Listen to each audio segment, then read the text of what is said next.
Everyone, to another video here on the Carbo Guy channel. Today we're going to be reviewing this Epson Powerlite S5 that I purchased from eBay a while ago. I just wanted to do a review on it. I did a review on my Itachi projector, just got a lot of views, and that inspired me to do more projector videos. I'm actually going to have another projector video coming out on another Epson projector soon. So this projector I purchased off of eBay for about $30, and I just thought, well, maybe I can upload a video of this Epson Powerlite S5. It's not a very bad projector at all, actually. It's a really good projector. For anyone who wants to have fun with home cinema movies, that's a really good home cinema projector. And it does support a good amount of inputs. You can have DVDs. You can also have a computer. If you are looking for HDMI, you can always get one of these converters. Link in the description. It translates... it converts VGA to HDMI. You can get this in the description. It costs about $10. It is so worth it. Now, this projector only costed me around $30. It's a very, very cheap projector on eBay, but it originally costed around $700 when it was first sold in 2011. And don't let that fool you. This projector is definitely old, but it's old as gold. It is very good.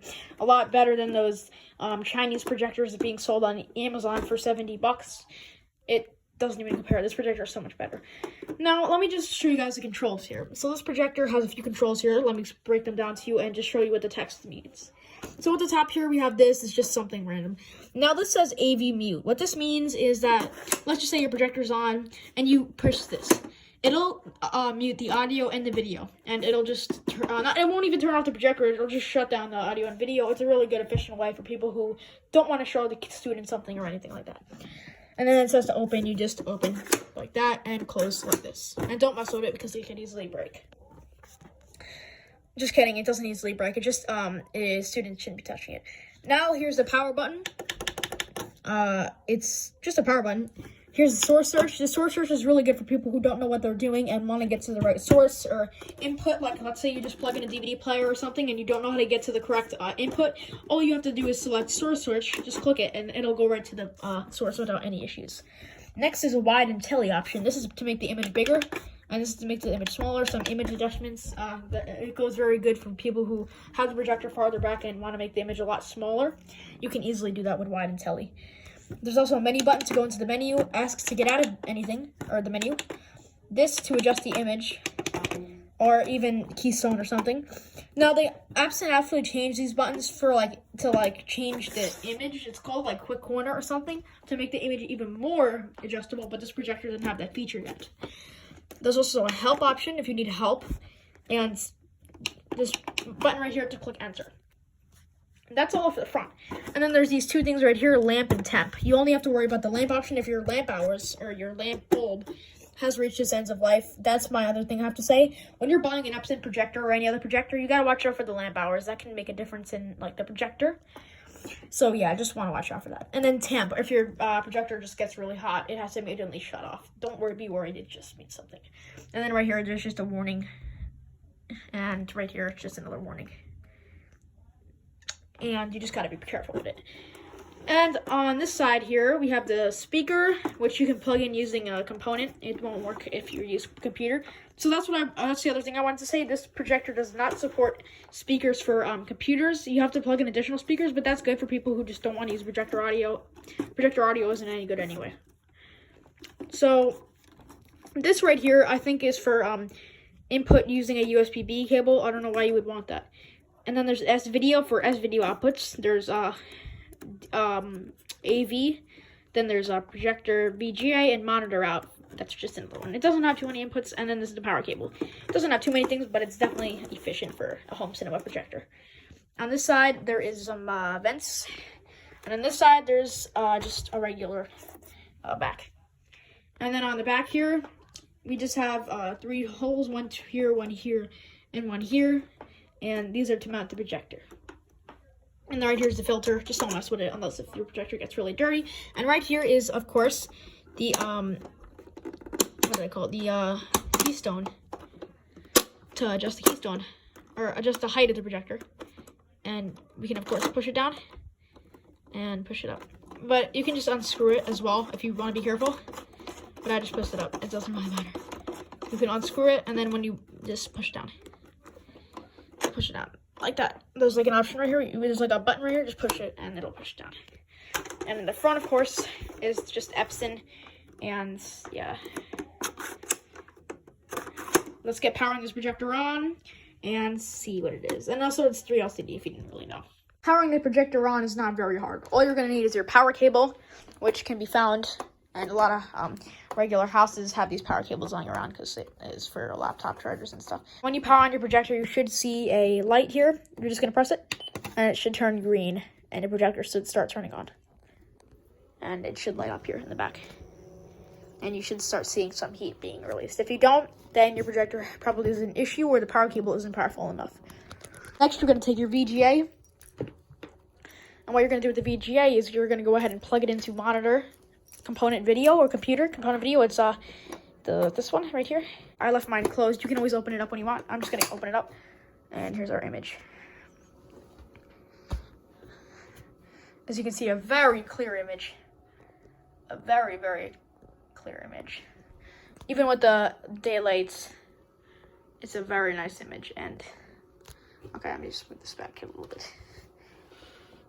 And definitely it's good for home cinema, anything like that. This is a really nice image here. But now it's time to plug it into my computer. But I just want to show you guys what our thing is. So let's just put it on a different input for once. There's actually a few inputs you can put it on. I'm just gonna go to video. So I'm just gonna go to like video, which is AV, and I'm just gonna go there. And I'm gonna plug the projector in to the computer. And what you're gonna see, I'm gonna plug this in. And what you're gonna see on your projector is you're not gonna see anything, and it's very weird. But all you have to do is click on source search. Oh shoot, I don't mean to power this off. Select source search. It'll just look for it and just connect your computer right away.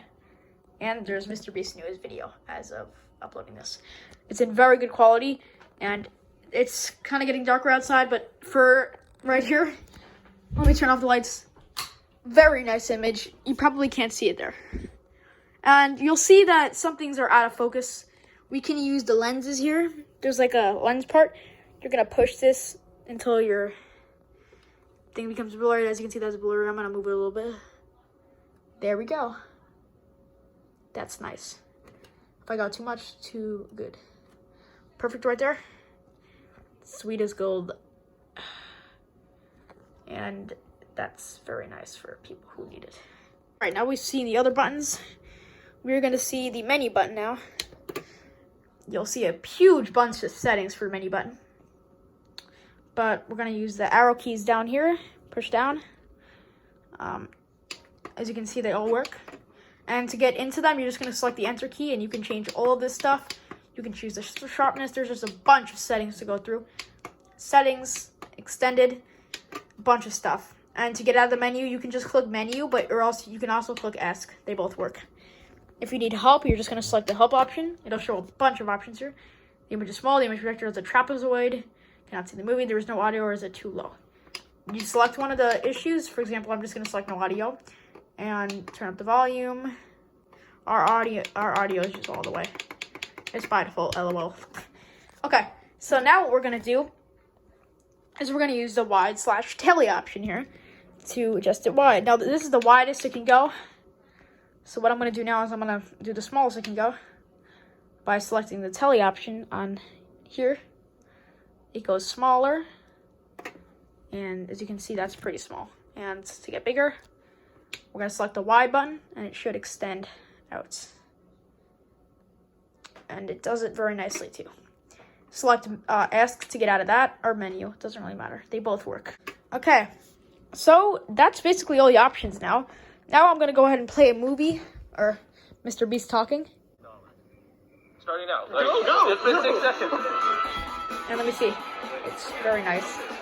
Oh, that's a big TV for a car. Let's one more TV. No copyright, by the way. I mean, you can rate it. It's very good. It's almost been a minute. It's almost been a minute. Almost been a minute. Oh, and it has been officially a minute on the dot. No extra time. You did good a little bit. I told these guys I'd pay for whatever they put in. As you can see, absolutely awesome quality here. A perfecto projector. And if I zoom out of the image, this is approximately not very far from the screen at all. You can compare my hand to the image. My hand moving, and that's a pretty big screen. I mean, that's just not even the real projector's ratio. If I unplug it, and here's my regular computer screen, not big at all. Let me just unplug it. It's an absolute awesome projector. I would recommend it to anyone who's looking to get a cheap projector. Link in the description for anyone who wants to buy it for like a cheap price. Again, exceptionally big image. It's awesome. And now people are going to ask for the moment of truth. How big can it actually get? So I'm going to show that to you. This projector is going to get exceptionally big in a short period of time. But I don't have the right VGA cable for that right now. I'm just going to unplug that. And now we can actually see how big this is going to get. So I'm going to move it back. As you can see, it gets bigger and bigger and bigger. And the focus obviously isn't the best. But as you can see, that's getting extremely big. And the focus is still pretty bad. So what I'm going to do is I'm going to adjust it. I'm going to show you guys how much better this focus can get. Awesome focus right there. And that's exceptional for focus. And that's just a very nice image. Guaranteed. And this projector is definitely recommended. So it's just got awesome reviews everywhere. Now the last thing to demonstrate is this cool feature of closing the projector. It still stays on, but the image, as you can see, if I go to the lens, it's not even on.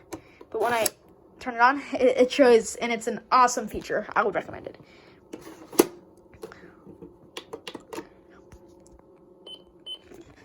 Thank you for watching my video, everyone. Stay tuned for more videos on the Cardboard Guy channel featuring projector reviews. Until next time, peace out, y'all.